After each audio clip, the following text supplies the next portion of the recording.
alors dañuy débuter ak li nga xam ne actualité même su fekkee xaw na weesu tuuti waaye ça continue toujours muy benn actualité religieuse qui s'est tendue vers actualité politique maanaam ubbi teg le 27 septembre bi weesu ubbi teg jumaay Massalikul Jinaan ñu gis la présence de ki nga xam ne moo di xalifa murid muy Serigne Mountakha alors ci présence am nag dañu gis des choses exceptionnelles yi nga xam ne xew na ci lu ci mel ni juboo diggante Abdoulaye Wade ak Macky Sall ñu daal di def teg jour gis ki nga xam ne moo di Khalifa Sall ñu daal di koy libéré déjà information bi mu amee est-ce que doon na lu la bett.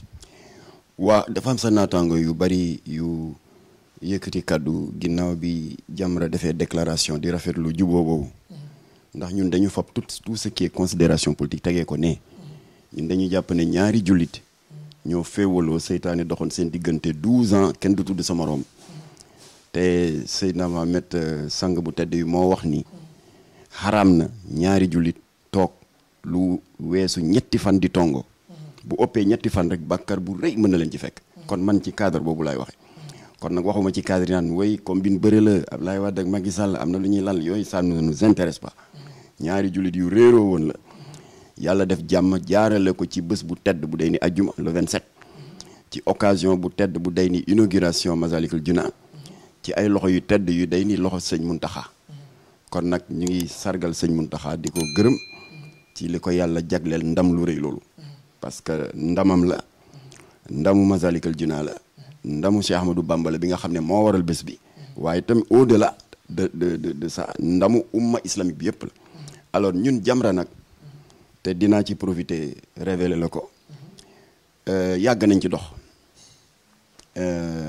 damay jël à témoin l'ex-directeur du port mu di Cheikh Kanté et qui est maintenant ministre du PSE kon il est vivant il m'entend au-delà de nos activités diverses et politiques sociales et autres dafa am des valeurs qui nous lient parce que moom APR la man duma APR Benno Bokk Yaakaar la man bokkuma Benno Bokk Yaakaar waaye nag ñun dañuy yàgg saa wu ñu dajee maag moom ñuy waxtaan di naxarlu ce mur de glace bi doxoon diggante Abdoulaye ak Macky Sall. C'était purement politique aussi. Pardon. C'était purement politique aussi. waaw politique parce que on parle de tout c'est mon ami. alors mu am bés ma toog rek mu woo ma c'était l'année dernière Makhtar ma ne ka mu ne le président nous reçoit cet après-midi à 17h ma ne ko yow looy wax ni moi j'ai pas demandé d'audience au président de la République mu ne ma xam naa ko waaye dama gis ni nga ittewoo rapprochement Wade Macky pour jàmmi réew mi te Kocc Barma dafa wax ne nettali ci lamiñu borom la daxee ma bëggoon ñu toog nga toog Macky Sall toog alors ñu daal di dem présidence Macky Sall recevoir ñu il était très content nee ma nu mu tuddati lan laa la def ba nga mere ma man ko man lu ma la mere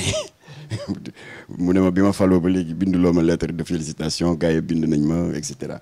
ma ne ko bon li ci am solo ndogalu yàlla la parce que yow faloo sa bopp nit ñi faluñu la borom kul fa yakun mooy dogal ci coobareem ak sañ-sañam kan moo war a jiite réew yi kon nag comme que ndokkeel du wees maa ngi la ciy ndokkeel alors ma ne ko président maa ngi wax sous le contrôle de Cheikh Kanté qui est un témoin vivant ci jataay bii maam ak yow ñëwuma fi pour ñaan la poste ñëwuma fi pour laaj la xaalis ñaanuma la kër ñaaruma la oto suñu préoccupation suñu revendication ñun Jamra ak RDS benn kaddu la mooy président bu ñu sañoon nga juboo du ma wax avec sa prédécesseur sax c'est trop politique nga juboo ak sa baay di suñu baay njaboote ñu ñun ñëpp muy Ablaye Wade. d'accord ci tënk rek moom bi nga ko waxee lu ni mel moom njiitum réew mi lan moo doonoon tontom. déet dama ko jox d'abord ay tegtal parce que dama ko ne yaa ma gën a xarañ ci wàllu politique xam nga luy dialogue politique ma ne waaye ñun Sénégal suñu défaut balaa ñuy wax waxi dialogue politique rek ñu dëgmal ay échéances électorales ñi naan waaw dañu war a am fichier unique wala nangam opposition majorité ku nekk di jéem a seet nooy naxee sa morom muy lambigolo ma ne ko ñun gëmuñu boobu dialogue politique bi ñu gëm mooy le dialogue politique permanent élection ou pas alors si laa ko jox nag ñaari exemple ma ne ko sa naataango Nicolas Sarkozy ak li muy saay-saay yëpp bi mu faloo en 2007 fekk Europe ñu ngi doon dëgmal le sommet de Bruxelles pour waxtaan sur le projet de constitution unique xam nga Europe def nañ ay jéego ba am nañ monnaie unique am nañ passeport unique am nañ parlement unique bi nekk Strasbourg kon léegi ñu ngi ci ay jéego pour am le passeport la constitution unique ma ne ko mais Sarkozy avant muy dem dafa ubbi buntu Élysée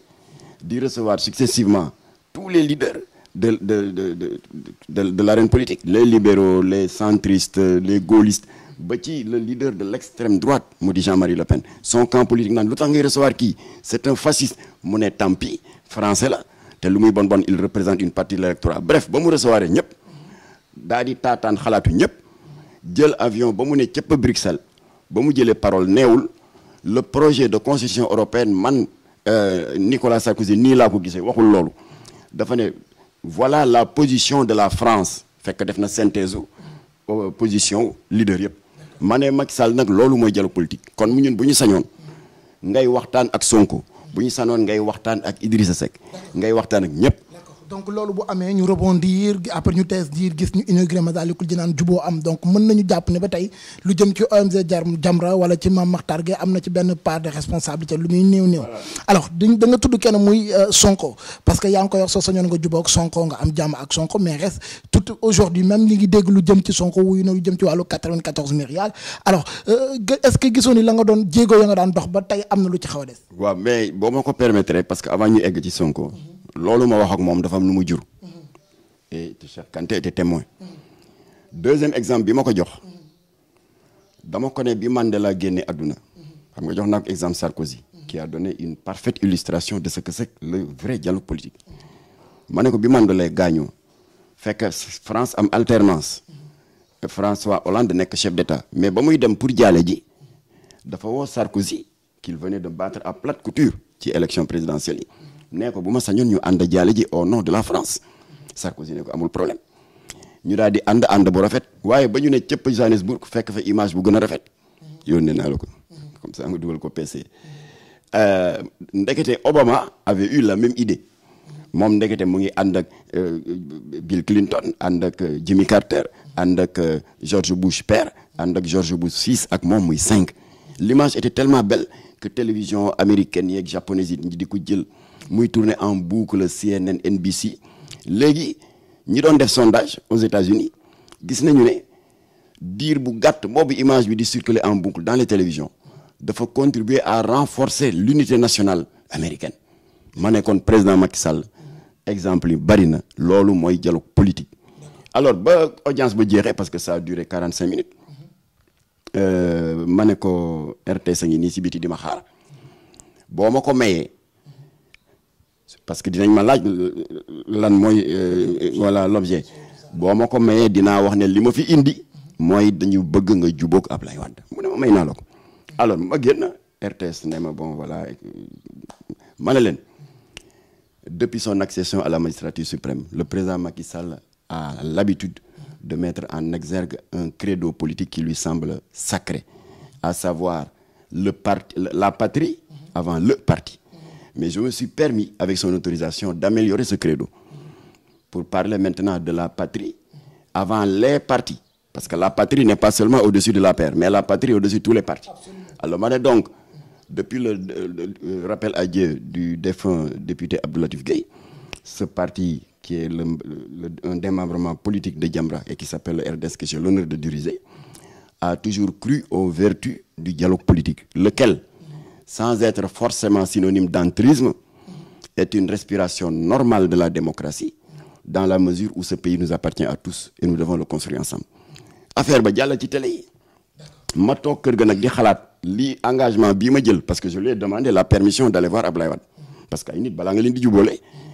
une médiation ne peut être crédible que bu fekkee am nga l'accord des deux parties alors fi ma toogee di xalaat non bu fekkee ce sujet mën nañu continuer débat mais après kon dañuy rebondir ci yeneen mais ça veut pas dire que dañuy wax pour nga tënk ko ñu jeexal ko nga doog a dugg ci leneen alors bi ma toogee di xalaat comment faire pour approcher Ablaye Wade le grand serigne de Dakar Papa Ibrahima Diagne woo ma parce que xam nga suñu lien de parenté baayam Alaaji Bassirou Diagne ak suma yaay Fat Diagne ñoo bokk ndey ak baay nee ma Ablaye Wade nee na day jaale si parce que bi Bassirou Diagne di génn àdduna fekk ko fi yow nag ta présence est nécessaire pour une double raison benn bi Bassirou Diagne sa nijaay la ñaareel ba Abdoulaye Wade bi mu nekk au pouvoir position bi Seydou Gueye am tey nekk le porte-parole de Benno Bokk Yaakaar yow position boobu nga amoon en tant que porte-parole de la CAP 21 dont Iba Der était le coordinateur ma ne ko d'accord na ma daal di ñëw Abdoulaye Wade ñëw jaale wax ses relations avec Bassirou Diagne comment ils ont fait le service militaire ensemble et cetera ba muy ñibbi mu yëkkati 2 millions jox leen ko jaxal dirigé vers son véhicule ma dem dogaali jëkko ne ko bon président yëg nga ne président Macky Sall recevoir na ma mu ne oui j'ai vu ça à la télé cette déclaration bi vraiment c'est très courageux ma ne ko nag am na lu ma war a wax ak yow ci Macky Sall laa ko jëlee mais xajul ci mbedd mi mu daal di ne Pape Sambou ñëw ne ko xoolal agenda bi suba si c'est il y a quelque chose de disponible Pape Samba xool ne ma demain 17h ça t'arrange ma ne ko waaw Ablaye ne ma kon demain 17h ñu daje kër ma dikke ñëw ma ne ko d'accord avant may dem j'ai appelé l'aide de camp du président Macky Sall le colonel Maïssa Ndiaye par souci de transparence ma ne ko nel Macky Sall la ma waxoon ak moom maa ngi koy dox kon bu déggee presse bi ne Makhtar nga kër Ablaye Wade na xam ne loolu la alors bref ma daal di dem fekk fa la sécurité la gendarmerie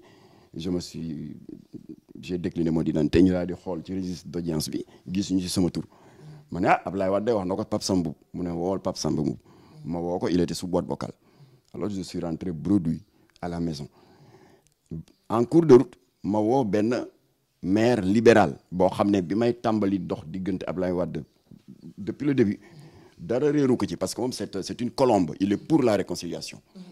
mais il y a des gens du PDS qui sont contre ma daal di ko rendre compte ak problème yi ma am avant d'accéder au domicile d'Ablaye Wade mu ne ma Makhtar erreur bi nga def bi Ablaye Wade jaalee bay dugg ci otoom nga dogaale ko